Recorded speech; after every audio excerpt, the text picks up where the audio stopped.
Hello friends, आज हम लोग पढ़ने वाले हैं क्लास 10 का चैप्टर नंबर 10 जिसका नाम है प्रकाश अपवर्तन तथा परावर्तन।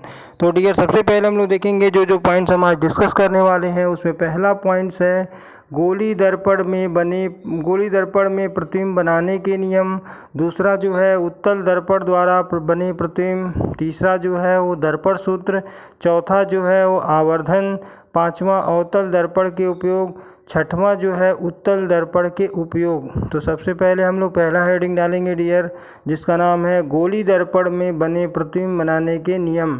तो पहला नियम देखते हैं क्या लिखा हुआ है। गोली दर्पण पर जब मुख्य अक्ष के समांतर प्रकाश किरण आपतित होती है तो वह परावर्तित होकर यानी अवतल दर्पण से होकर जाती है या मुख्य फोकस से होकर आती हुई प्रतीत होती है, उत्तल दर्पण में होती है।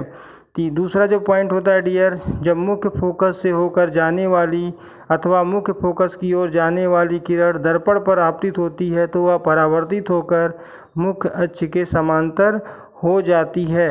तो ये हमारा दूसरा नियम हो गया डियर। अब हम लोग डिस्कस करेंगे इसके तीसरे नियम के बारे में। तीसरा जो नियम होता है डियर, वो होता है जब वक्रता केंद्र में से होकर जाने वाली या वक्रता केंद्र की ओर जाने वाली किरण दर्पण पर आपतित होती है तो वह परावर्तित होकर अपने मार्ग पर ही वापस लौट जाती है।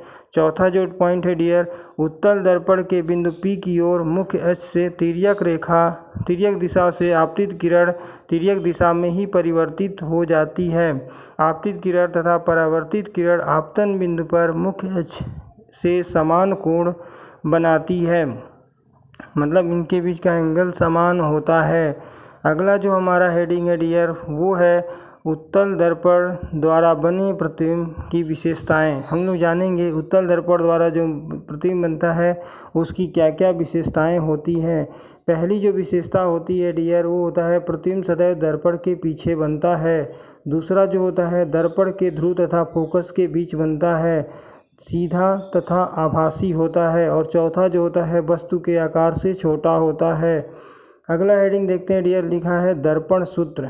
दर्पण का जो फार्मूला होता है वो 1/v + 1/u = 1/f होता है, जहाँ v जो होती है वो प्रतिबिंब की दूरी है, u जो होता है वो बिंब की दूरी है और f जो होता है वो फोकस दूरी होती है। इसमें अगला पॉइंट देखेंगे, गोली दर्पण में इसके ध्रुव से बिंब की जो दूरी होती है वो u कहलाती है। दर्पण से ध्रुव की प्रतिबिंब की दूरी ऊपर जो होती है v कहलाती है और ध्रुव से मुख्य फोकस की दूरी जो होती है यानी फोकस दूरी जो होता है वो f कहलाती है। अगला जो हमारा पॉइंट है डियर, आवर्धन क्या होता है।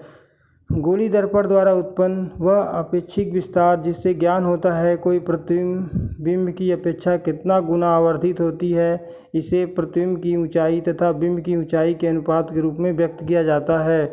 आपको पता है डियर, m = जो होता है वो प्रतिबिंब की ऊंचाई होती है, h जो होता है वो बिंब की ऊंचाई होती है। इसका मतलब m = जो होता है hi/h0 होता है। यदि m आपका ऋणात्मक है तो प्रतिबिंब वास्तविक होता है, यदि m धनात्मक है तो प्रतिबिंब आभासी बनता है। यदि hi/h0 तो m = 1 तो प्रतिबिंब का आकार बिंब के आकार का होगा। यदि hi है 0 से तो mi1 प्रतिबिंब बिंब से छोटा होता है। hi h0 तो बिंब से छोटा होगा। समतल दर्पण की आवर्धन +1 होती है।